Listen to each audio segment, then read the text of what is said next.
नमस्कार, मैं हूं दिलीप तिवारी और आपके साथ आज एक खास मेहमान हमारे इस प्रोग्राम में जुड़ रहे हैं। उनका नाम है देश के केंद्रीय सड़क एवं परिवहन मंत्री के साथ साथ एमएसएमई मंत्रालय का जिम्मा जिनके पास है। जी हां, नितिन गडकरी। वो ऐसे राजनेता हैं जो दिल से बात करते हैं। राजनीति की अपनी लक्ष्मण रेखा होती है, राजनीति में अपनी मर्यादाएं होती हैं, पार्टी का अपना एक विजन होता है और देश के लिए जो सरकारें तय करती हैं उसकी अपनी एक व्यवस्था होती है।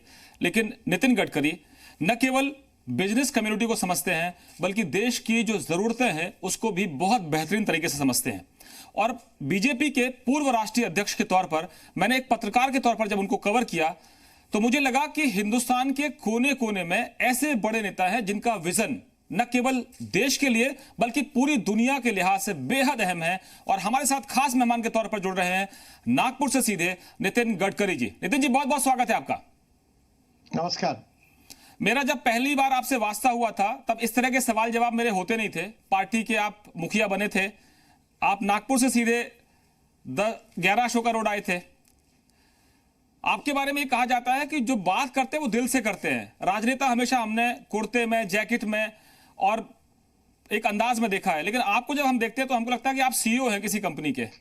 तो ये अंदाज शुरू से है या आपको लगता है कि सीईओ रहना ज्यादा फायदेमंद है क्योंकि आप बिजनेस को भी समझ पाएंगे, बिजनेस कम्युनिटी को भी समझ पाएंगे और देश को भी समझ पाएंगे? देखिए, मैं कोई सीईओ हूँ ऐसा तो कोई मेरा भी मत नहीं है, पर मैंने बिजनेस मैनेजमेंट का ये किया है, का डिग्री ली है, तो स्वाभाविक रूप से थोड़ा बहुत बिजनेस के बारे में समझता हूँ। मेरी रुचि खेती में है और गांव, गरीब, मजदूर, किसान की समस्याओं से मैं जुड़ा रहा हूँ। ट्रेड यूनियन में भी काम करने का मौका मुझे मिला और बहुत से करीब 1 लाख से ज्यादा मजदूर जिस यूनियन के अध्यक्ष थे, सदस्य थे, उसका भी अध्यक्ष रहा। तो एक बार मैं इंटक का अध्यक्ष करके भी चुना गया था बीजेपी में रहकर। पर वैसे सबसे इम्पोर्टेंट चीज यही है कि हमारे देश के लिए विशेष रूप से जो BOT, PPP, road construction, public private investment, कुछ मौका मुझे काम करने का मिला है और इसलिए देश की स्ट्रेंथ और वीकनेसेस क्या है इसके बारे में हर समय मैं चिंतन करते रहता हूं, क्योंकि मैं ये मानता हूं कि हमारा देश सुखी, समृद्ध, संपन्न और शक्तिशाली बने और दुनिया की नंबर 1 की सुपर इकोनॉमिक पावर बने, और इसका संकल्प करके हमको चलना होगा। और ये चलते समय निश्चित रूप से मुझे विश्वास है कि समस्या आएगी, अड़चने आएंगी, तो हम लोग समस्याओं का अवसरों में रूपांतर करें। Conversion of problems into opportunities, not opportunities into the problems. और ये मुझे लगता है कि हम लोग चलते रहे, निश्चित रूप से हम यशस्वी होंगे और अभी जो संकट है थोड़ा सा उसमें से हम निकल जाएंगे, ये मेरा विश्वास है। बाकी तो मैं दिलीप जी यही मानता हूं कि politics is instrument of socio economic reform. हम केवल कोई मंत्री, एमएलए या एमपी बनने के लिए नहीं आए। सत्ता हमको चाहिए क्योंकि समाज को बदलना है, देश को बनाना है, और इसलिए politics is the instrument of socio economic reform, ये कन्विक्शन के साथ मैं काम करता हूं। और मुझे खुशी होती है कि आप जैसे लोगों के साथ बात करते हुए छोटी छोटी बातें समझ आती है, ग्रास रूट पर की समझ आती है, और वही बात मैं रखने की कोशिश करता हूं। नितिन जी, मैं आज इस भूमिका में हूं कि मैं आपका निंदक निरय राखिया की भूमिका भी निभाऊंगा, क्रिटिक के तौर पर भी आपसे सवाल करूंगा, और दूसरा उन लोगों का दर्द मैं आपके साथ रखना चाहता हूं। मैंने कुछ लोगों से बात की है तो वो रखूंगा। सबसे बड़ी जो चुनौती इस वक्त आपके सामने है, पूरे देश के सामने, आपकी सरकार के सामने है कि वो एमएसएमई सेक्टर जो करोड़ों लोगों को रोजगार देता है वो डिस्ट्रेस में है। ये किसी सरकार का किया हुआ नहीं, कोरोना ऐसी महामारी है जिसने पूरे दुनिया में तबाही मचाई है। लेकिन आज के दौर में आपके पास क्या रोड मैप है कि वो लोगों का रोजगार बचा पाएं, वो लोग अपनी कंपनियों को बचा पाएं और जो डिस्ट्रेस है उसको भी कम कर पाएं? क्योंकि आपने एक तरफ कहा है कि किसी को हटाना नहीं है, सैलरी भी देना है और उनको अपने आप को बचा के भी रखना है। ये कैसे संभव है? देखिए, पहली बात तो ऐसी है कि एमएसएमई हमारे देश के इकोनॉमी का सबसे मजबूत आधार है। हमारे जीडीपी में 29% कंट्रीब्यूशन एमएसएमई की हमारी इंडस्ट्री करती है। हमारे देश का 48% एक्सपोर्ट एमएसएमई से होता है और अभी तक 11 करोड़ लोगों को जॉब एमएसएमई ने क्रिएट किया है। तो एमएसएमई हमारे लिए बहुत ही महत्वपूर्ण है और आने वाले समय में हमारे को एक्सपोर्ट बढ़ाना है, इंपोर्ट कम करना है और रोजगार की क्षमता बढ़ानी है। तो ये उसी समय संभव होगा जब कैपिटल इन्वेस्टमेंट देश में आएगी और उसके कारण ही रोजगार निर्माण होगा। और रोजगार निर्माण होगा तो निश्चित रूप से गरीबी दूर होगी, बेरोजगारी दूर होगी और देश भी सुखी समृद्ध संपन्न बनेगा। और इसलिए स्वाभाविक रूप से एमएसएमई हमारे लिए महत्वपूर्ण है। और ये भी बात आपकी बिल्कुल सही है कि इस समय एमएसएमई बहुत संकट में है और इसका कारण यही है कि पहले ही एमएसएमई काफी समस्याओं का सामना कर रही थी। विशेष रूप से एमएसएमई इंडस्ट्री जो गवर्नमेंट सेक्टर में है, सेंट्रल गवर्नमेंट, स्टेट गवर्नमेंट और गवर्नमेंट अंडरटेकिंग और मेजर इंडस्ट्री को जो छोटे छोटे लोग जो माल सप्लाई करते हैं उनका समय पर पेमेंट नहीं मिलता, अटक के रहता है। उनके लिए वो तो ऑक्सीजन जैसा है और ये अमाउंट बहुत बड़ी है। और इसलिए अभी मेरे 15-20 दिन से मैं जो इंटरेक्शन कर रहा हूँ अलग अलग बिजनेस ऑर्गेनाइजेशन के साथ, इंडस्ट्रियल एसोसिएशन के साथ, तो पहले मैंने सभी बड़े उद्योगपतियों को ये रिक्वेस्ट की कि आप पहला काम अगर कुछ करिए तो जो छोटे लोग हैं उनके पैसे तुरंत दीजिए। दुर्भाग्यवश राज्य सरकार, भारत सरकार और उनके अंडरटेकिंग में भी बहुत बड़े पैसे फंसे हुए हैं। अगर ये पैसे उनको मिल जाएंगे तो मार्केट में लिक्विडिटी आएगी। हमने और एक निर्णय किया है कि ये संकट में 31 मार्च में ही मैंने पार्लियामेंट में हमने 6 लाख एमएसएमई को रिस्ट्रक्चर किया था बैंकों ने। फिर हमने वो मुदत 31 दिसंबर तक बढ़ाई और मेरा विश्वास है कि करीब 25 लाख एमएसएमई इसमें रिस्ट्रक्चर होगी। दूसरी इंपॉर्टेंट बात है कि हमारी सरकार ने विशेष रूप से जो एमएसएमई है उनके लिए 20% वर्किंग कैपिटल बढ़ाने की बात भी की है। और इसके साथ साथ जो हाउसिंग लोन है, बिल्डिंग लोन है, इंडस्ट्री का लोन है जिसको हम टर्म लोन कहते हैं, इनको सबको 3 महीने के लिए डिफर पेमेंट भी कराया है। जो जीएसटी और इनकम टैक्स के रिटर्न्स है जो इनके छोटे लोगों के हैं वो तुरंत मिलने चाहिए, तो 5 लाख रुपए के रिटर्न तुरंत देने के बारे में भी निर्णय हुआ है। इसके अलावा बहुत से निर्णय हुए हैं, पर ये सब करते प्रधानमंत्री जी ने 1,80,000 का पैकेज जाहिर किया है। प्रधानमंत्री जनधन योजना में जिनके अकाउंट है 35 करोड़ लोगों के, उनके अकाउंट में भी पैसे हमने जमा किए हैं। हमने हमारे अनाज के भंडार खोल दिए हैं ताकि कोई भी अनाज के कारण भूखा न मरे। देखिए फिर भी और कमियां हैं, और जैसे मैंने 20 दिन बात की लोगों से तो बहुत से बातें सामने आई और मेरे डिपार्टमेंट के लेवल पर हमारे टीम ने उसका एनालाइज किया और उसके बाद में हमने वित्त मंत्री जी को हमारे रिकमेंडेशन भेजे, प्रधानमंत्री को भेजे। वो घोषणा करने वाले हैं ऐसा मुझे पता चला है। अब ये निर्णय करना उन्हीं के नेतृत्व, उनके हाथ पर ही होगा, पर मुझे लगता है कि निश्चित रूप से हमारी सरकार और आदरणीय प्रधानमंत्री जी इस एमएसएमई के लिए, छोटे उद्योगों के लिए, मजदूरों के लिए, इनके सबके तरफ ध्यान करते हुए निश्चित रूप से अच्छा निर्णय करेंगे, ऐसी उम्मीद है। और जल्दी ही ये मुझे लगता है कि ये निर्णय हो जाएगा। नितिन जी, एक जो बड़ा अहम सवाल आता है कि अगर मैं एक फैक्ट्री को चलाता हूं तो मेरे लिए मुझे अपने जो लेबर है, जो ऑफिशियल्स हैं, जो सिस्टम है, उसको भी दुरुस्त रखना है, उसको बचा के रखना है। कई जगह ऐसी कंडीशन आ गई है कि सरकारों ने ढील तो दे दी है, लेकिन बहुत से ऐसे मुश्किलें आती हैं कि कहीं कोई कंटेनमेंट एरिया है, कहीं कोई रेड जोन है, तो वो भी एक प्रॉब्लम आएगी। उनकी चुनौती ये है कि उनके पास जो लोन चल रहा है उस लोन को भी उनको पे करना है, रीपे करना है। उनकी आगे का जो माल सप्लाई थी वो पूरी ठप पड़ी हुई है। ये पूरी दुनिया का एक सिनेरियो है, लेकिन दुनिया के कई मुल्कों ने, खासतौर पर मैं अमेरिका या यूरोप की बात करूं, हम उनसे तुलना नहीं करेंगे, लेकिन एक सिस्टम बनाया कि अगर आपके यहाँ एम्प्लॉयज हैं, आपके यहाँ लोग काम करते हैं, उनके पीएफ के अकाउंट हैं, ईपीएफ के अकाउंट हैं या बाकी सिस्टम होता है, तो उनको सीधे सैलरी के तौर पर सपोर्ट सरकारों से मिल गया कि आप इस मामले में निश्चिंत रहिएगा, इनको निकालिए मत। दूसरी तरफ उनको कहा कि आपके लोन पर आपको ईएमआई जो देनी है या आपके लोन पर जो इंटरेस्ट देना है उसको थोड़ा हम होल्ड कर देते हैं, आपको एक थोड़ा सा ब्रेक मिल जाएगा, आपको थोड़ा राहत मिलेगी। इसके अलावा उन्होंने जो डिस्ट्रेस में जाने वाली कंपनियां हैं उनको बचाने के लिए बैंकों को निर्देश दिए हैं कि इनको थोड़ा सा आप लोन फाइनेंस करें। जो आप कह रहे हैं कि प्रधानमंत्री जी का अधिकार है वो ऐलान करेंगे, फाइनेंस मिनिस्टर को आपने रिकमेंडेशन भेजी है।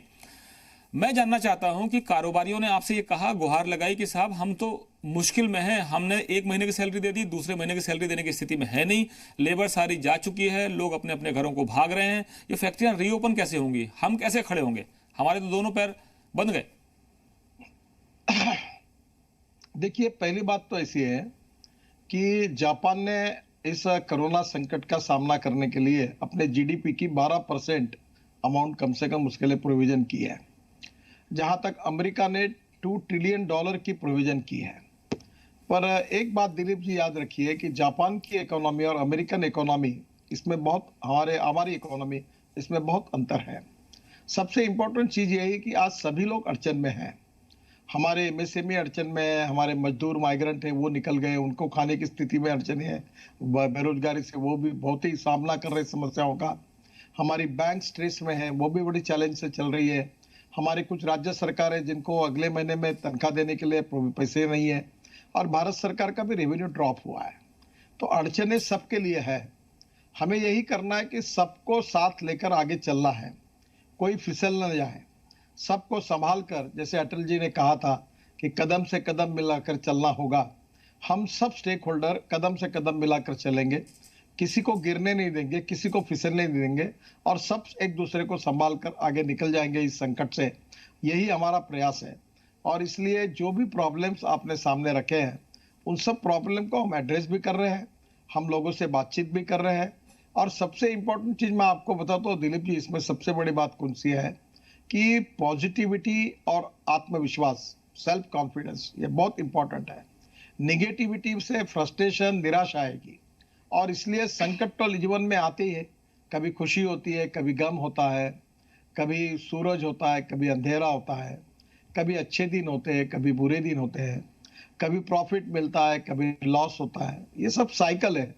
बिजनेस से लेकर, राजनीति से लेकर, समाज नीति से लेकर, और व्यक्तिगत जीवन भी एक साइकिल होती है। और इसमें कभी अच्छे भी दिन होते हैं, कभी बुरे भी दिन होते हैं।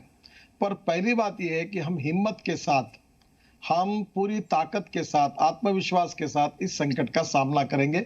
और इस संकट को, ये जो आपत्ति है, इसको इष्टापत्ति में हम रूपांतरित करेंगे। ये क्षमता भारतीय उद्योगों के नेतृत्व में है। और इसलिए मुझे लगता है कि इससे हम जरूर बाहर निकलेंगे। और ये कभी कभी फ्रस्ट्रेशन और निराशा जो होती है, ये भी कभी कभी मूड खराब कर देती है। अभी ये जो मजदूर जा रहे हैं अपने गांव की तरफ, ये खुशी से नहीं जा रहे हैं। ये यहाँ काम करने के लिए खुशी से नहीं आए। उनके गांव में, उनके जिले में, उनके राज्य में उनको रोजगार नहीं था, इसलिए मजबूरी के कारण आए। और इसलिए वो भी डर गए हैं, पैदल निकलना शुरू कर दिया उन्होंने, और जो उनके जीवन के लिए अच्छा नहीं है। पर अभी हमने ये तय किया है कि भाई उनके अगर रोजगार सुरक्षित हो जाए, तो कोरोना के लिए 3 गाइडिंग प्रिंसिपल दिए हैं कि हम सब लोग मास्क लगाए, मैंडेटरी। दूसरी बात, सोशल डिस्टेंस, 2 व्यक्तियों के बीच में 1 मीटर से ज़्यादा डिस्टेंस हो, उसको मेंटेन करें। और तीसरी बात, घर में, ऑफिस में, इंडस्ट्री में आते जाते हम लोग सैनिटाइजर से हाथ साफ करें। ये 3 बातें तो हमको करनी है। और 2 बातें और महत्वपूर्ण है कि जो उद्योग जिन चलाते हैं उनको एक चिंता करनी है कि शहर से अगर मजदूर फैक्ट्री में आते हैं तो एक बस में 25 से ज़्यादा लोग ना रहे, ताकि वहाँ भी सोशल डिस्टेंस मेंटेन किया जाएगा। और उनके जीवन की, रहने की और खाने पीने की भी कुछ ना कुछ व्यवस्था करनी पड़ेगी। तो मुझे लगता है ये जो है, ये भी जिम्मेदारी लेकर धीरे धीरे सब बातें रेगुलराइज हो जाएगी। और मुझे लगता है कि हम कोरोना के संकट पर भी मात करेंगे, और ये जो आर्थिक संकट है इसके ऊपर भी मात करेंगे, और हम विजयी होंगे। और जो प्रधानमंत्री जी का सपना है कि हम लोग 5 ट्रिलियन की इकोनॉमी बनाएंगे और 100 लाख करोड़ का इंफ्रास्ट्रक्चर बनाएंगे, हम निश्चित रूप से यशस्वी होंगे, ऐसा मुझे लगता है। नितिन जी, अक्सर आपके बारे में कहा जाता है कि आप टास्क मास्टर हैं, बहुत टफ हैं टास्क के मामले में, कि आप डेडलाइन फिक्स करते हैं और कहते हैं काम पूरा करो, और जो घटिया काम करता है कई बार आपके हवाले से सीधा नहीं आता। आप कहते हैं कि जो गड़बड़ काम करेगा, जो भ्रष्टाचार करेगा, वो बुलडोजर के नीचे आ सकता है। अब मैं इस पर नहीं कहूंगा कि आपको, मैं चाहता हूं कि कोरोना के संकट में लाल फीताशाही, अफसरशाही, नौकरशाही, एक 3 दिन का काम होता है, उसको सालों लग जाते हैं। तो उद्योगपति पैसा डालना चाहता है, लोगों को रोजगार देना चाहता है, उसको इतना घुमाते हैं। तो क्या कोरोना के संकट में, कोरोना लोगों की जान लेने के बजाय अफसरशाही, लाल फीताशाही, ये जो पुलिस का अत्याचार, कई बार हमने पुलिस की नई तस्वीर देखी है, हीरो के तौर पे हम पुलिस को देख रहे हैं अभी, लेकिन ये लगातार हीरो बनी रहे कि वो उद्योगपतियों को, एमएसएमई के लोगों को, या और भी रियल एस्टेट के लोगों को तंग ना करे। फिर दूसरा जो एक स्टेट के मामले है, ये आपके मामले नहीं है, क्योंकि मैं आपसे कह रहा हूं कि आप एक राजनेता हैं, आपका विजन जो है वो केवल भारत तक सीमित नहीं है। भारत को 5 ट्रिलियन इकोनॉमी की बात जब प्रधानमंत्री करते हैं तो उसमें आपका महत्वपूर्ण योगदान है, क्योंकि आपके पास सड़क परिवहन मंत्रालय है, लाखों करोड़ की आप सड़कें बना रहे हैं, एमएसएमई सेक्टर आपके पास है। मैं आपसे जानना चाहता हूं कि कोरोना क्या इस रेड टेपिज्म को खा जाएगा? उसको खाना नहीं चाहिए क्या? इस वक्त सबसे बड़ी चुनौती यह है कि आपकी मंशा अच्छी है, आपके प्रधानमंत्री की मंशा बहुत अच्छी है, आपकी राज्य सरकार है, जहां जहां देखो वहां भगवा झंडा लहरा रहा है। आप तो कहते हैं कि अटक से कटक तक, कश्मीर से कन्याकुमारी तक, हर जगह आप ही हैं। लेकिन ये रेड टेपिज्म कब खत्म कर पाएंगे गडकरी जी? देखो, पहली बात तो है कि कोरोना का संकट जो है, जो वायरस है, ये नेचुरल वायरस नहीं है, आर्टिफिशियल वायरस है। ये लेबोरेटरी में पैदा हुआ है और इसलिए स्वाभाविक रूप से इसके बारे में किसी को एक्सपेक्टेशन नहीं था। और ये जिस प्रकार से आया, अमेरिका में कितनी बर्बादी हुई, जर्मनी में कितनी हुई, फ्रांस में कितनी हुई, इटली में कितनी हुई, यूके में कितनी हुई, उस तुलना में भारत बहुत बचा हुआ है। और इसलिए कोरोना के संकट के लिए पूरे एडमिनिस्ट्रेशन को, राज्य सरकार को, भारत सरकार को लड़ना है। मैं आपको एक उदाहरण बताता हूं कि हमारे गोवा और अरुणाचल, ये दोनों राज्यों में कोरोना के जो ये है पेशेंट है, अभी लगभग 0 है। और केरल में पहले बढ़ रहे थे, पर केरल ने इसमें अपने प्रयासों से जीत हासिल की और अब केरल का ट्रैक रिकॉर्ड बहुत अच्छा हुआ। जो केरल कर सकता है, जो अरुणाचल कर सकता है, जो गोवा कर सकता है, वो देश के बाकी भी राज्य कर सकते हैं और उसी बात पर वो सब लोग काम कर रहे हैं। ये इस तो पहली बात तो कि ये लाल फिरशाई जो है कोरोना का सामना करने के लिए, ये कहीं बीच में नहीं आनी चाहिए। इस समय राज्य सरकार, भारत सरकार में कोई राजनीति नहीं है। हम सब लोग मिलकर चल रहे हैं और हम सबको मिलकर कोरोना की लड़ाई लड़नी है।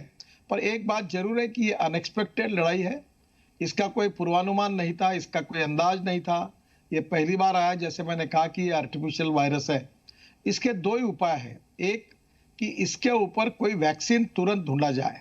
अब वर्ल्ड में पूरे देश इसके लिए काम में लगे। कोई इसराइल में काम कर रहा है, कोई चीन में काम कर रहा है, अमेरिका में काम कर रहे हैं, यूके में काम कर रहे हैं, इंडिया में काम कर रहे हैं। और जो जानकारी मिल रही है, जल्दी ही इसके ऊपर कोई ना कोई वैक्सीन आ जाएगा। अगर वैक्सीन हमने ले लिया तो कोरोना होगा ही नहीं, तो हम इस संकट से बच जाएंगे, तो एकदम आपको सिक्योरिटी आएगी जीवन की। और दूसरी बात जो इम्पोर्टेंट है कि इसका जो डिटेक्शन है, उसके लिए भी मेथोडोलॉजी जो है उसमें भी समय लगता है। अब भी वो भी उतनी परफेक्ट आई नहीं, क्योंकि ये अनएक्सपेक्टेड संकट है। ये संकट किसी को मालूम नहीं था और इसलिए इसमें सरकारी स्तर पर अधिकारी हो, पुलिस हो, रात दिन बेचारे काम कर रहे हैं। हमारे महाराष्ट्र में कितने पुलिस वालों को कोरोना का ये संक्रमण हो गया। बेचारों ने अपनी जान जोखिम में डालकर काम किया है और इसलिए इस समय कोरोना के लिए सब हमारा प्रशासन पूरी ताकत के साथ काम कर रहा है। पर ये संकट बहुत गंभीर है। पर जहां तक ये आर्थिक रेड टेपिज्म जो आपको इंडस्ट्री डिपार्टमेंट में लगता है, वो भी हमने लगभग निकाल दिया है। अभी हमने सब बातों के लिए ई गवर्नेंस की व्यवस्था की है। हमने तो 60 मिनट में लोन मंजूर करने की बात की और अभी मैंने एक साइट पे देखा कि चाइना में केवल 3 मिनट में लोन सैंक्शन होते हैं। तो वो केवल उसके टैक्स का रिकॉर्ड, इनकम टैक्स का रिकॉर्ड, उसका प्रोजेक्ट, फोटोग्राफ, जो जानकारी है वो देते हैं और तुरंत लोन मंजूर होता है। और इसलिए निश्चित रूप से अभी आपके ही टीवी पर मैं देख रहा हूँ कि अपना मध्य प्रदेश की सरकार, गुजरात की सरकार और उत्तर प्रदेश सरकार ने अपने श्रम कानून में बदल करके, हाँ, फॉरेन इन्वेस्टमेंट आए, इसके लिए वो कोशिश कर रहे हैं। और एक बात सही है कि इस समय हमको इन्वेस्टमेंट करते समय हमको इंडस्ट्री का डिसेंट्रलाइजेशन करना पड़ेगा। देखो, जो आता है वो नोएडा में जाता है, जो आता है वो गुड़गांव में जा रहा है, जो आता मुंबई में जाता, बेंगलोर में जाता, चेन्नई में जाता, पूना में जाता। तो इससे वहां के भी प्रॉब्लम खड़े हुए हैं। अब हम लोग एक एग्रो एमएसएमई करके नए कंसेप्ट ला रहे हैं कि गांव में इंडस्ट्री खड़ी होगी, उसके लिए ज्यादा कंसेशन मिलेंगे। और इसके साथ जैसे एग्रो एमएसएमई है, अभी देखो ये फिशिंग का इकोनॉमी है, ब्लू इकोनॉमी, ये 5 लाख करोड़ की बन सकती है। अभी हमारे जो बोट है, फिशरमैन है, वो केवल 5 नॉटिकल माइल तक जाते हैं।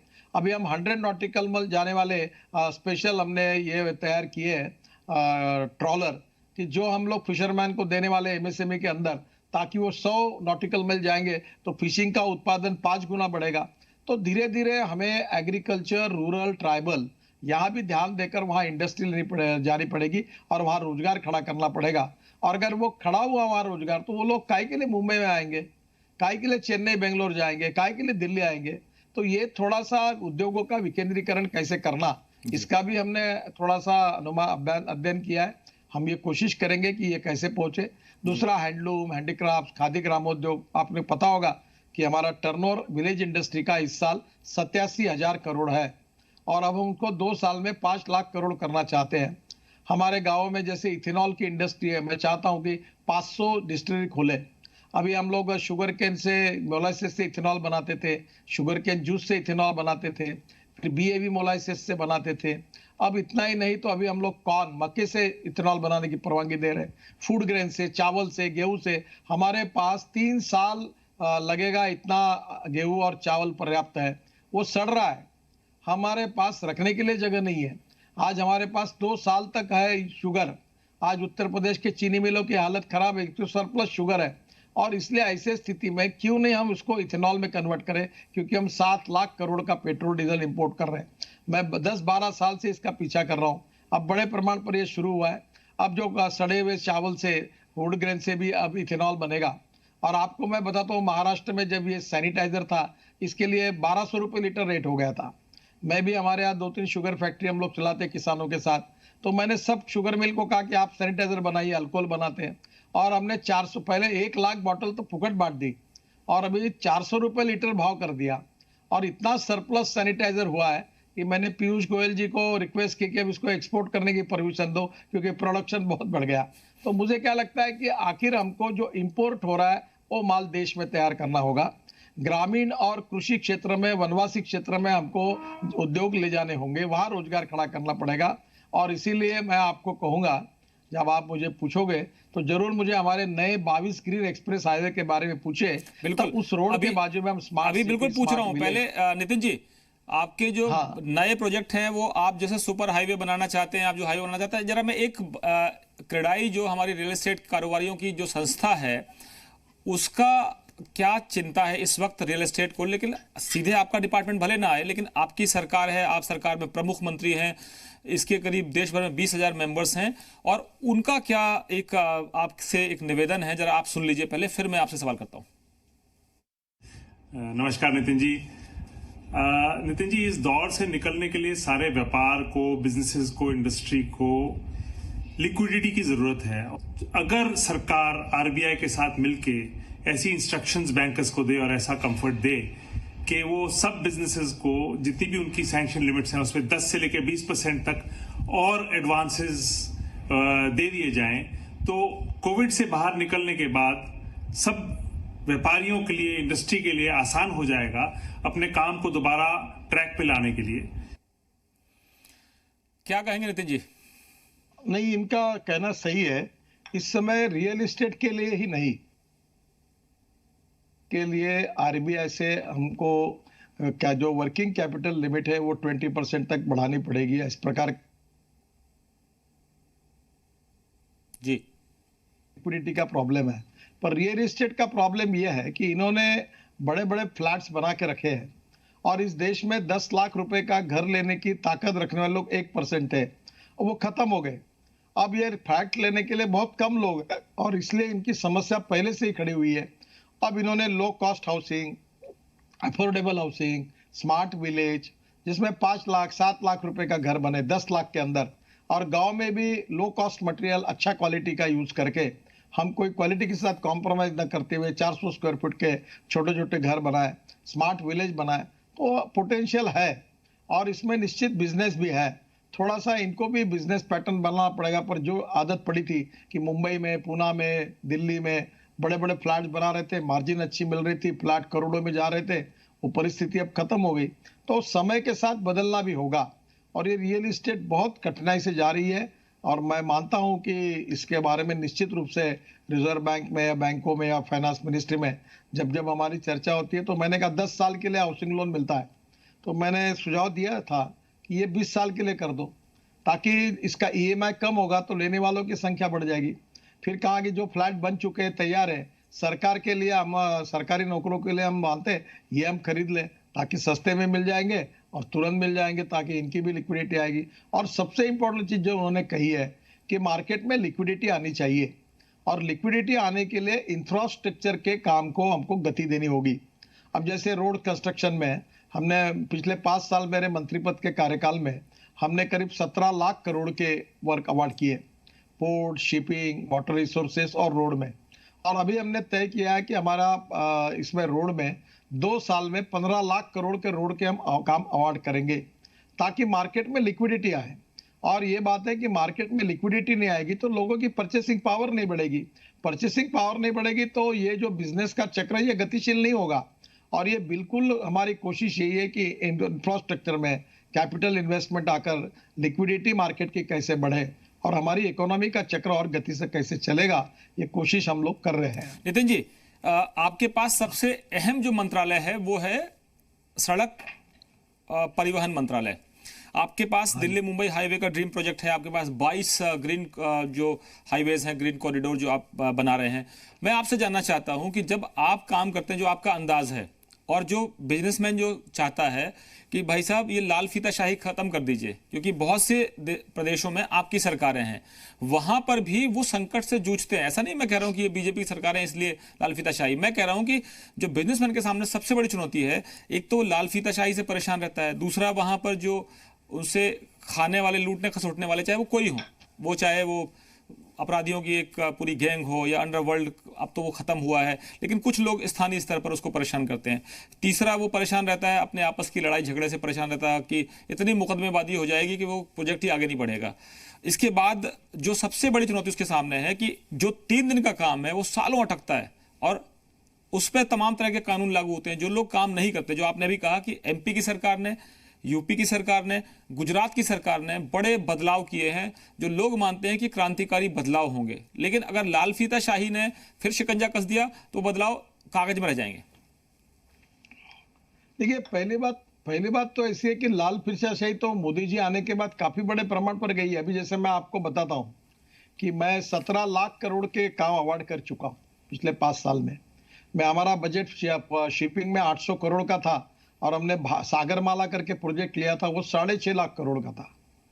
और मुझे बताते हुए खुशी हो रही है कि आज वो जो प्रोजेक्ट है वो कम से कम हमने 6.5 लाख करोड़ के काम किए और केवल 800 करोड़ का बजट था। पोर्ट के जो प्रॉफिट्स है वो 7,000 करोड़ हुए और निश्चित रूप से इतना बहुत बड़ा बदल हो गया।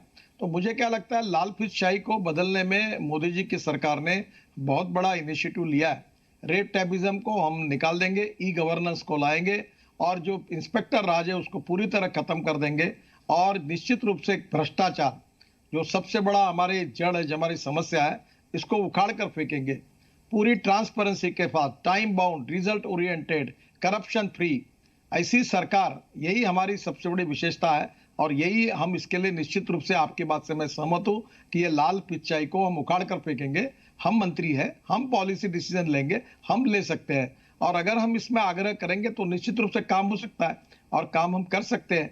और मुझे लगता है कि निश्चित रूप से देश की तस्वीर बदलने के लिए, देश की इकोनॉमी को मजबूत बनाने के लिए रेड टैपिज्म को हटाना चाहिए। आपकी बात बिल्कुल सही है और हम सब उसके लिए कटिबद्ध हैं। जी नितिन जी, एक बात और आती है कि उद्योगपति की चिंता ये होती है कि हमने उद्योग लगा दिया, हमने पूरी व्यवस्थाएं कर दी, सब कुछ नियम कानून के तहत कर दिया, खुदा ना खास्ता कोई हादसा होता है तो सीधे तमाम ऐसे नियम थे कि सीधे मुकदमा जो है उस व्यक्ति पर होगा जिसने इन्वेस्टमेंट किया है, जिसने इतने लोगों को रोजगार दिया। तो उसकी चिंता यह है कि हमने पूरा ढांचा खड़ा किया, हमने नीचे का सिस्टम, मजदूरों से लेकर अफसरों तक का पूरा एक सिस्टम खड़ा किया, जगह जगह की अलग अलग परिस्थितियों के हिसाब से, लेकिन हमको विलेन बना दिया जाता है और ऐसा लगता है कि जैसे सारी समस्या की जड़ हम ही है। जब देश में मुख्यमंत्रियों के नेतृत्व में राज्य सरकारें चलती है, प्रधानमंत्री के नेतृत्व में देश चलता है, या अलग अलग जिम्मेदारियां होती हैं, तो उसमें जो जिम्मेदार होते हैं उनकी जिम्मेदारी तय होनी चाहिए कि अगर आपने समय पर फायर एनओसी देने के बाद समय पर चेक नहीं किया कि गड़बड़ी तो नहीं हुई, समय पर आपने और व्यवस्थाएं चेक नहीं की, तो जो अफसर हैं वो बच जाते हैं, लेकिन जिसने उद्योग लगाया, जिसने इन्वेस्टमेंट किया, वो कल्प्रिट बन जाता है और फिर वो भागते फिरता है कि साहब गलती हो गई, अब इस धंधे में आने की जरूरत नहीं थी, वैसे ही अच्छे थे बिना धंधे के। देखिए, एक तो पहली बात तो यह है कि हमारे देश में जो उद्योग लगाता है वो केवल वेल्थ क्रिएटर नहीं है, एम्प्लॉयमेंट क्रिएटर है। और जब तक हमारे देश में कैपिटल इन्वेस्टमेंट नहीं आएगी, नए नए एंटरप्रेन्योरशिप जो है ये बहुत इंपॉर्टेंट है। मैं बहुत बार कहता हूं कि innovation, entrepreneurship, science, technology, research, skill and experiences, we name it as a knowledge, and conversion of knowledge into wealth हमारा भविष्य है, conversion of waste into wealth हमारा भविष्य है। और ऐसे समय जिनमें एंटरप्रेन्योरशिप है, ऐसे लोग जो ये काम करते हैं उनको तकलीफ नहीं होनी चाहिए। हाँ, उन्होंने कुछ गलती की, कानून का भंग किया तो कार्रवाई हो सकती है, पर केवल उनको जिम्मेदार पकड़ के विलन नहीं बनाना चाहिए। आपकी बात बिल्कुल सही है, ये केवल वेल्थ क्रिएटर नहीं है, तो ये एम्प्लॉयमेंट क्रिएटर है, रोजगार देने वाले हैं। वैसे मैं आपको बताता हूँ कि हमारे यहाँ नागपुर में एक मियान करके बड़ा प्रोजेक्ट है जिसमें काफ़ी फैक्ट्रीज आई है, तो वो नया इंटरनेशनल एयरपोर्ट बन रहा है, तो 50,000 लोगों को रोजगार देने का मैंने संकल्प किया था, तो 5 साल में पिछले करीब 30,000 लड़कों को वहाँ काम मिला है। और अभी मैं कोशिश करते रहता हूँ। तो मैंने कहा था एक बार कि कोई 500 करोड़ अगर हमारे यहाँ म्यान में इन्वेस्ट करेगा तो मैं उसके पैर छूने के लिए तैयार हूँ। ये इसलिए कहा था कि मेरे यहाँ के कम से कम 5,000 लोगों को उसमें रोजगार मिलेगा, कोई नया उद्योग आएगा तो। मैं हर बार कोशिश करता हूँ कि मेरे कॉन्स्टिट्यूंसी के सब लड़कों को रोजगार कैसे मिले, अपने जीवन को वो कानूनी मार्ग से कैसे जी सकते हैं। तो मुझे लगता है ये बहुत आवश्यक है और इसलिए ये वेल्थ क्रिएटर नहीं है, ये एम्प्लॉयमेंट क्रिएटर है, रोजगार के भी क्रिएटर है और इसमें हमारी मानसिकता, माइंड सेटअप बदलना चाहिए। मैं देखो आपको और दिलीप जी एक बात बताता हूँ, जो कैपिटलिज्म था, पूंजीवाद जो अमेरिका में था, वो आर्थिक विचार समाप्त हो गया। फिर जो साम्यवाद था जो रशिया और चीन में था वो भी खत्म हो गया। अब तो केवल मैं एक बार हंगेरी में गया था तो सब कम्युनिस्ट नेताओं के पुतले जो प्रतिमाएं थी उखाड़ उखाड़ कर फेंक कर एक गार्डन में कोने में रखी थी। तो कम्युनिज्म खत्म हो गया। आज चीन भी लिबरल इकोनॉमी पे चल रहा है और जो समाजवाद था जिसकी चर्चा हो रही थी वो भी खत्म हो रहा, तो खत्म हो गया। अब समाजवादी कोई दिखता नहीं कहीं और इसलिए पूरी दुनिया, विश्व एक नए आर्थिक विचार की तरफ जा रही है और वो आर्थिक विचार है गरीब को केंद्र बिंदु मानकर, जो सामाजिक, आर्थिक, शैक्षणिक दृष्टि से पिछड़े हुए हैं, जो समाज के आखिरी पायदान पर खड़े हैं, उन लोगों का विचार करके हमको निर्णय करने होंगे। जैसे मैं आपको ई रिक्शा की बात करता हूं, तो ई रिक्शा की बात जब कर रहा था तो सुप्रीम कोर्ट तक लड़ना पड़ा कि 1 करोड़ लोग साइकिल रिक्शा चलाते थे, कितना बड़ा शोषण था। और मैंने पूरी तरह उस प्रश्न के साथ मेरा दिल से जुड़ा हो गया था और मैं आखिरी तक लड़ता रहा और मैंने कहा नहीं, ये अमानवीय प्रथा है और इसको बंद करना चाहिए। और मुझे खुशी है कि हमने ई रिक्शा का कानून लाया और आज 1 करोड़ में से करीब 50 लाख लोग साइकिल रिक्शा लोग छोड़कर ई रिक्शा चलाने लगे और आज मैकेनाइज्ड ड्रिवन ई रिक्शा से एक मानवीय शोषण समाप्त हुआ। आगे 50 लाख जो बाकी है वो भी जल्दी आ जाएंगे। यही तो सामाजिक परिवर्तन है और ये होना चाहिए। ये करने के लिए तो राजनीतिक पार्टी है और ये बदल करने के लिए हम जो विचारधारा पर चल रही है कि समाज का सबसे आखिरी व्यक्ति है उसको रोजगार कैसे मिले, गांव गरीब मजदूर किसान का कल्याण कैसे हो, गरीबों को घर कैसे मिले, उसके बेटे को रोजगार कैसे मिले, उसको 2 समय की रोटी कैसे मिले। प्रधानमंत्री जनधन योजना में 35 करोड़ लोगों ने अकाउंट खोले और एक झटके में हमारी सरकार ने उनके अकाउंट में पैसे जमा कर दिए गरीब लोगों के। गैस का सिलेंडर, चूल्हा, कोयला, लकड़ी पे आज 9 करोड़ लोगों के घर में गैस सिलेंडर और सेगड़ी पहुंची है।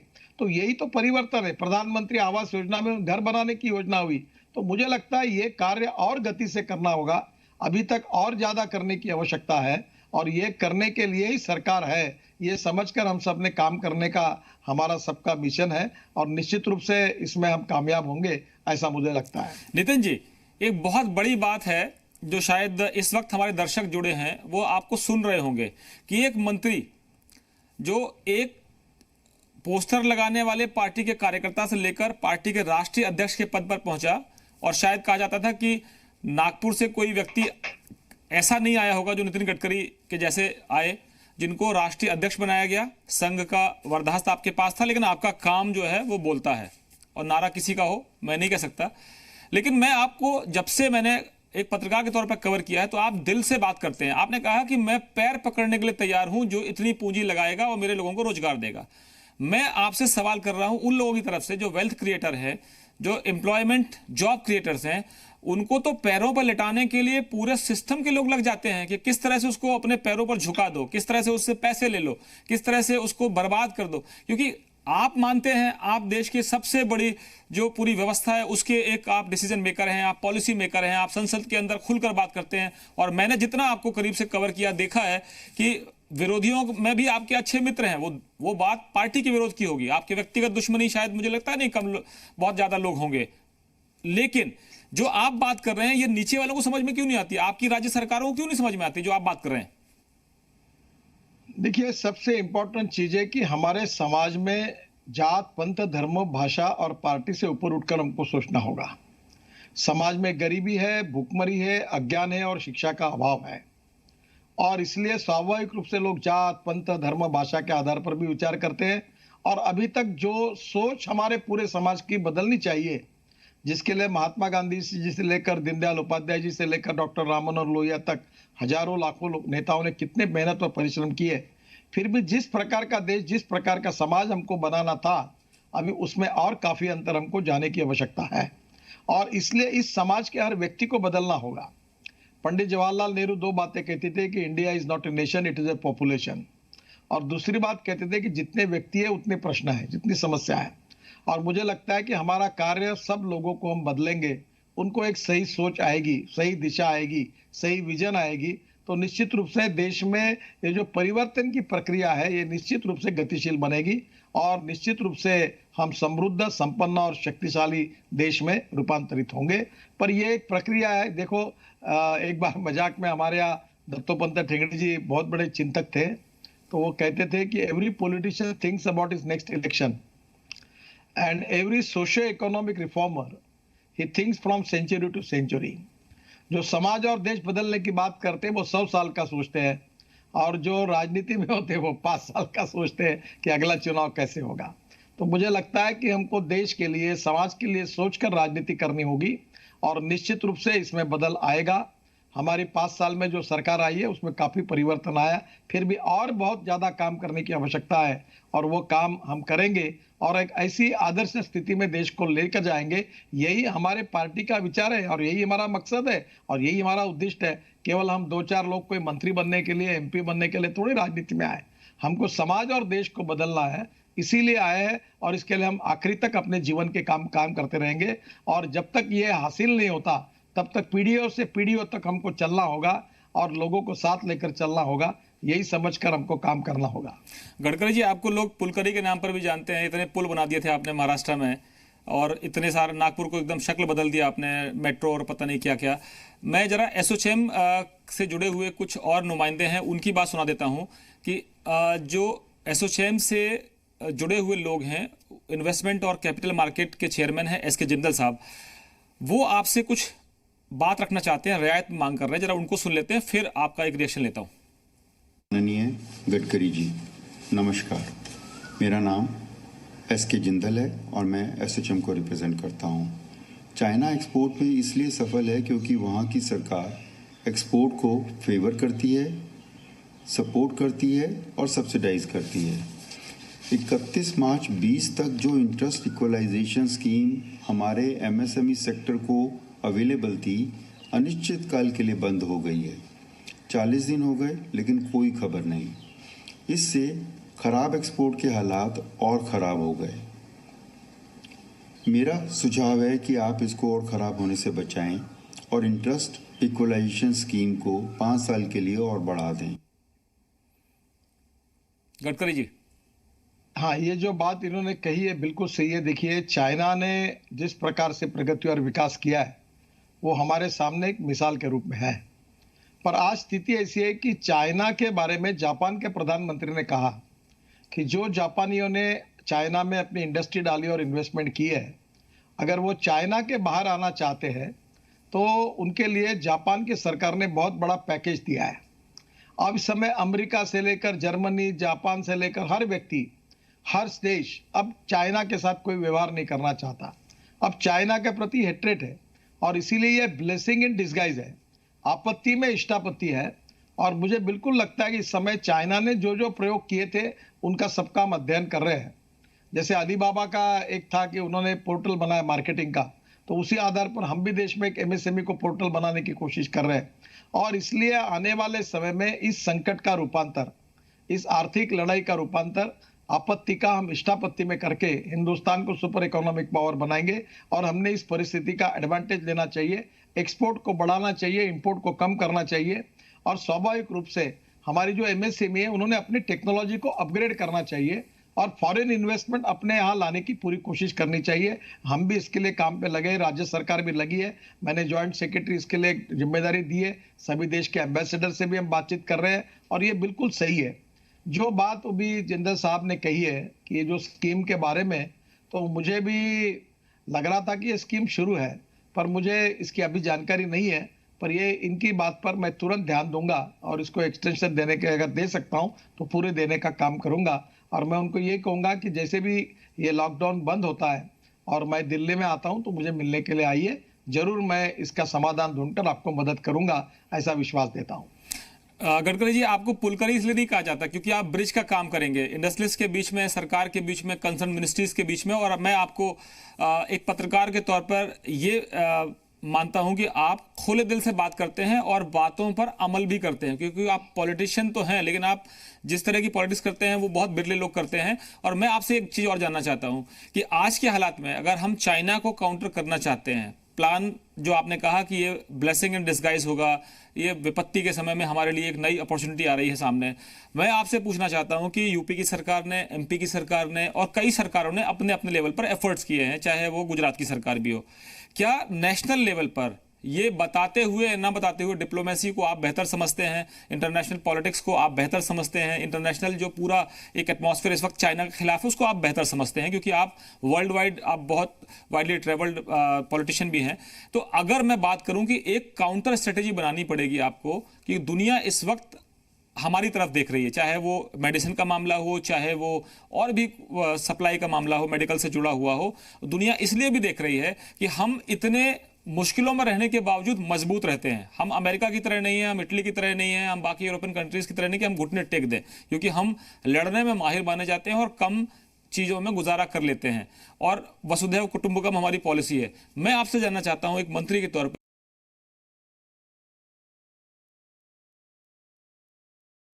जाए।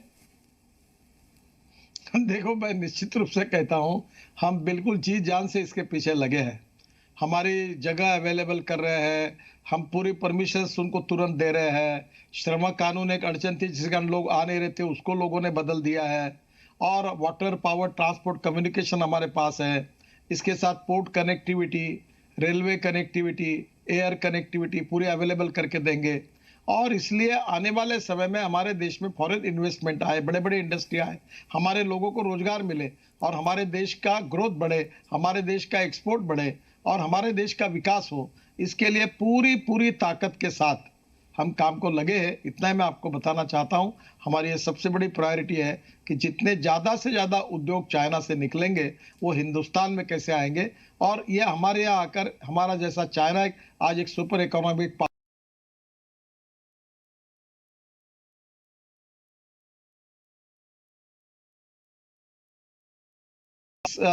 आपत्ति का इष्टापत्ति में रूपांतरित करके हमको करना होगा, और हम जरूर पूरी ताकत के साथ लगे। इतना ही मैं कहना चाहता हूं, ज्यादा बात करना उचित नहीं होगा, पर ये इसके पीछे हम सब लोग लगे हैं, ये आप विश्वास रखिए। जी, हम बिल्कुल समझते हैं, क्योंकि आपको काम करना है जो साइलेंट एंड सिंगिंग, बहुत हल्ला शोरगुल नहीं करना है उसमें, क्योंकि आप इसके चैंपियन हैं, आप इसके मास्टर हैं, क्योंकि आप इसको बेहतर समझते हैं। और डिप्लोमेसी में कुछ चीज़ें आपको सीक्रेट भी रखनी पड़ेंगी, क्योंकि आपका राइवल भी बहुत काउंटर एग्रेसिव होगा, अटैक करेगा। एसोचैम के पूर्व चेयरमैन अनिल अग्रवाल भी आपसे कुछ कहना चाहते हैं, उनको सुन लेते हैं, फिर आपका जवाब लेता हूँ। Start working from home, it is necessary that we relax the master plan regulations which permit presently only the chartered accountants and the advocates to work from home. So therefore it is necessary that a notification is issued by the Government of India which permits the MSME units to work from home, and they make small offices in their drawing room or a stilted floor or a basement. Nitin ji, एक नई demand है, नया idea है कि जब घर में बंद ही है, लॉकडाउन ही है, तो फिर कुछ नया क्यों ना कर लें। ये मुझे लगता है इनका बहुत अच्छा सुझाव है, और मैं निश्चित रूप से एमएसएमई में ई गवर्नेंस के साथ कोई भी एमएसएमई अपने घर से काम करे वो, और हम अपने ऑफिस से करें, और ईमेल पर जो भी वो भेजे और तुरंत उसका काम हो जाएगा। इस प्रकार का ई गवर्नेंस और घर बैठे बैठे सब काम आईटी का उपयोग करके हो, जो उन्होंने सुझाव दिया, बहुत ही अच्छा है। और मैं मानता हूँ, मैं निश्चित अभी दिल्ली जाने वाला हूँ और निश्चित रूप से इस सुझाव पर भी काम करेंगे, ऐसा मैं उनको विश्वास दिलाता हूँ।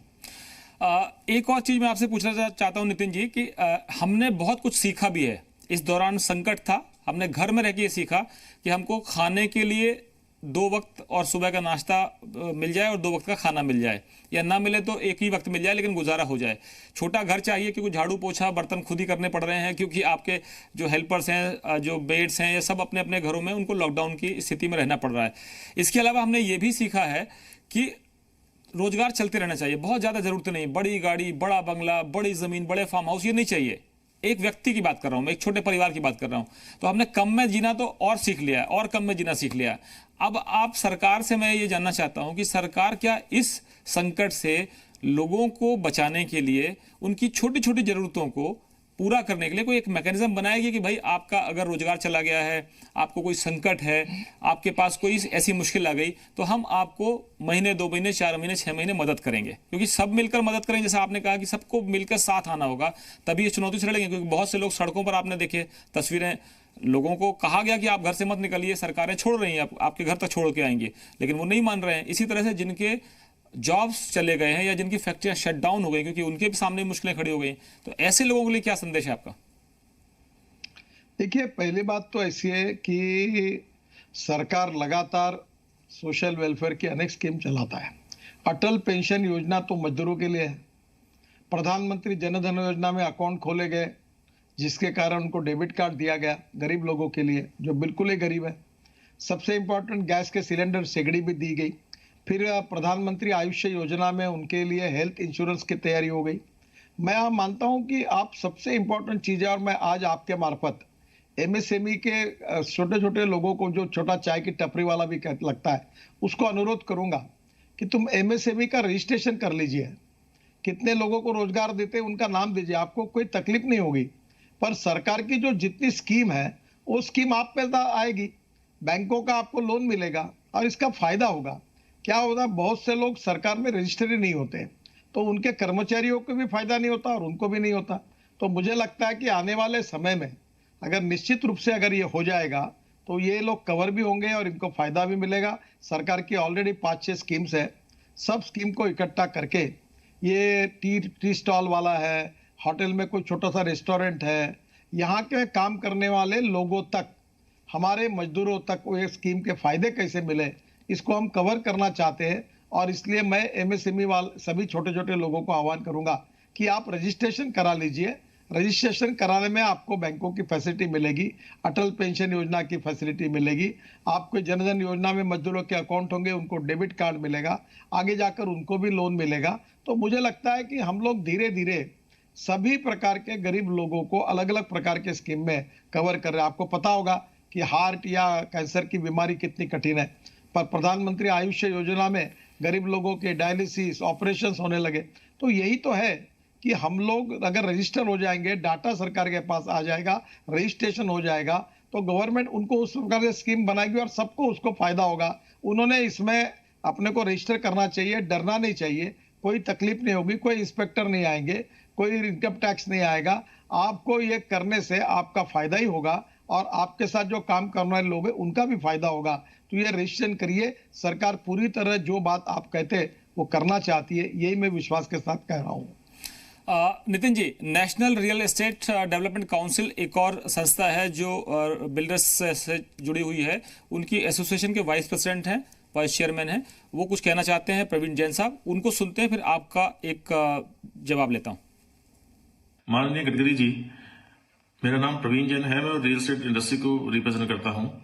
मेरा आपसे कहना यह है कि जो हम परमिशन स्टेट गवर्नमेंट से लेते हैं, 2 दिन के काम के लिए 3 महीने, 6 महीने, 1 साल लगा देते हैं, तो ये हम कैसे इसको ठीक कर पाएंगे? जैसे अभी कोविड के बाद कंस्ट्रक्शन अलाउ करने की जब बात आई, तो लोगों को अभी तक परमिशन ही नहीं मिल रही है। सरकार जहां पर लेबर जो जहां पर है वहीं पर काम करे, माननीय प्रधानमंत्री जी ने भी बोला है ये। और दूसरा मेरा आपसे आग्रह ये था कि जो रियल एस्टेट इंडस्ट्री है, 250 से ज्यादा इंडस्ट्रीज को सपोर्ट करती है, इसके लिए सरकार, क्योंकि पिछले कुछ सालों से बुरे दौर से गुजर रही है इंडस्ट्री, इसको उबारने के लिए हम लोग क्या कदम उठा रहे हैं? में सबसे इंपॉर्टेंट चीज है कि हमारे यहाँ प्लान सैंक्शन करती है म्यूनिसिपल कॉर्पोरेशन, पर बहुत सी बातें राज्य सरकार के साथ और म्यूनिसिपल कॉर्पोरेशन का जुड़ी हुई रहती है। और ये बिल्कुल सही है आपका कहना कि इसमें बहुत तकलीफ होती है, और इसलिए घर में बैठकर ई गवर्नेंस के साथ, और अभी तो कुछ कुछ देशों में ऐसा है कि आर्किटेक्ट को पावर मिली है, अगर वो गलत करते तो उनकी डिग्री सरकार निकाल लेती है, तो वो ही सब सैंक्शन वगैरह कर सकते हैं। तो मुझे लगता है ये डीपी प्लान 20-20, 25-25 साल तैयार नहीं होते, उसमें समय जाता है। अभी महाराष्ट्र में एक डीपी आने वाला है, वो इसके कारण हमारे यहाँ सब काम रुके हुए हैं, लोग देख रहे कब आएगा। तो ये डेवलपमेंट प्लान बराबर नहीं होता और इनकी दिक्कतें बहुत ज़्यादा, और ये इंडस्ट्री पहले से ही बहुत अड़चन में चली गई है। एक समय इन्होंने बहुत अच्छा काम किया, सबसे ज़्यादा रोजगार देने वाली इंडस्ट्री थी। कुछ कारण तो अलग अलग है, पर कुछ कारण है इंडस्ट्री के लोगों में भी केवल शहरों में बड़े बड़े प्लांट बना लिए, तो इसलिए स्मार्ट सिटी, स्मार्ट विलेजेस, इसका भी डिसेंट्रलाइजेशन करना, और गांव गरीब मजदूर किसान है, वो अब क्या है कि जो मैंने पहले आपको बताया था कि एक 10 करोड़, 5 करोड़, 8 करोड़ के फ्लैट अब कहाँ से लोग लेंगे, पैसा ही नहीं है। और जो ईएमआई होता है वो उसमें लोग ले नहीं सकते, तो इसीलिए मैंने कहा कि 10 साल का लोन जो हाउसिंग लोन है वो 20 साल का करो, ताकि वो 20 साल में ईएमआई कम आ जाएगा तो लोग खरीद सकेंगे। जो बने हुए फ्लैट है वो सरकार ले सकती है तो ले ले, ताकि कम से कम लिक्विडिटी आ जाएगी, उसमें से बाहर निकल जाएंगे। तो ऐसे बहुत सी बातों की चर्चा हाउसिंग मिनिस्ट्री के साथ मैं जरूर करूंगा, मैं उनसे बात करूंगा, ये उनके अधिकार में विषय है। पर निश्चित रूप से ये जो कह रहे हैं इनकी तकलीफें बहुत सही है, निश्चित रूप से मेरे तरफ से जो भी हो सकेगा, क्योंकि जो 250 उद्योग इनके साथ काम करते हैं वो सब एमएसएमई के हैं, और उनको भी जिंदा रखना, कोई टाइल्स बनाता, कोई दरवाजा बनाता, कोई और कुछ बनाता, छोटे छोटे किचन बनाता है, तो ये भी हमारी छोटी छोटी ऐसी 250 इंडस्ट्री है, तो उनको भी निश्चित रूप से जगाने के लिए निश्चित इसके साथ कुछ करना होगा, तो मैं जरूर करूंगा, ये आपको विश्वास के साथ। नितिन जी, आपके जो विपक्षी दल हैं वो इस समय क्रिटिसाइज नहीं कर रहे लेकिन सुझाव दे रहे हैं, तो मध्य प्रदेश के कांग्रेस के कार्यकारी अध्यक्ष हैं और वो मंत्री भी रहे हैं, अब सरकार अब आपकी आ गई है तो अब वो विपक्ष में बैठे हुए हैं, राहुल गांधी जी के सहयोगी हैं, क्योंकि राहुल गांधी तो आपके क्रिटिक हैं, तो उनको भी जरा सुन लेते हैं कि विरोधी क्या पूछ रहे हैं आपसे। दुनिया भर के देश उद्योगों की एक तरह से राहत पैकेज के रूप में मदद कर रहे हैं। हमारी सरकार को भी आवश्यकता है आज कि वो छोटे और मझोले उद्योगों को जो रोजगार जनरेट करते हैं उनको आर्थिक पैकेज दें। अगर आप उद्योग को ये कहेंगे कि आप पालन पोषण करो मजदूर का, उसको तनख्वाह दो बिठाए हुए, तो वो कहाँ से वहन करेगा? पहले अर्थव्यवस्था इतनी डैमेज है, तो मैं देश की सरकार को इस ओर विचार करना चाहिए। नितिन जी, वही बात विरोधी भी आपसे यही गुजारिश कर रहे हैं। पहली बात तो बिल्कुल सही है कि इस समय हमको उनके लिए स्वाभाविक रूप से ये आवश्यकता है कि ज़्यादा से ज़्यादा अच्छा से अच्छा पैकेज देने की आवश्यकता है, और मैं आपको बता रहा हूँ कि इसके बारे में हमने हमारी पूरी बातें हमारे वित्त मंत्री तक पहुँचाई है, प्रधानमंत्री तक पहुँचाई है, और मैंने आपको पहले इसमें कहा था कि इसकी घोषणा करना मैं बोल नहीं सकता, इसकी चर्चा करना भी उचित नहीं होगा, पर जल्द से जल्द इस प्रकार की कोई घोषणा होगी, इस पैकेज की घोषणा होगी, ऐसी मैं उम्मीद करता हूं। नितिन जी, आखिरी सवाल इस कार्यक्रम को खत्म करने से पहले कि मैं आपके सुझाव आपके वित्त मंत्री जी के पास जो सुझाव और भी लोगों ने गुजारिश की होगी, देश के प्रधानमंत्री के पास जितनी तरह की समस्याएं पहुंच रही हैं, तो देश को इस वक्त सबसे बड़ी चुनौती का सामना करना है और सबको मिलकर लड़ना है, ये आपने कहा, और आप विरोधी भी आपके साथ है इस मामले में कि लड़ना तो है। मैं जानना चाहता हूं कि हम कितनी जल्दी ये देखें कि राहत का पैकेज आएगा, क्योंकि 17 तारीख तक का लॉकडाउन है, उससे पहले आपको कुछ ना कुछ करना होगा। देखिए, मैं आपको इतना ही कहूंगा कि जल्द से जल्द आएगा, क्योंकि इसकी घोषणा वित्त मंत्री और प्रधानमंत्री के लेवल पर ही फाइनल निर्णय होगा, और निश्चित रूप से मैं भी उम्मीद कर रहा हूं कि वो जल्द से जल्द आएगा। इतना ही मैं कह सकता हूँ, इससे ज्यादा तो मैं नहीं कह सकता। बिल्कुल, बहुत शुक्रिया, और हम उम्मीद करते हैं कि आप जैसे मंत्री जो देश की अर्थव्यवस्था को न केवल रफ्तार देंगे बल्कि आधार भी देते हैं। आपके पास एमएसएमई जैसे मंत्रालय हैं, आपके पास सड़क एवं परिवहन जैसे मंत्रालय हैं, जिस पे हमारी अर्थव्यवस्था फर्राटे से दौड़ पाएगी, क्योंकि आने वाला समय बहुत चुनौतीपूर्ण है। तो अगर आपकी सड़कें मजबूत होंगी तो देश मजबूती से चल पाएगा। बहुत शुक्रिया नितिन जी, हमसे बातचीत करने के लिए। नमस्कार।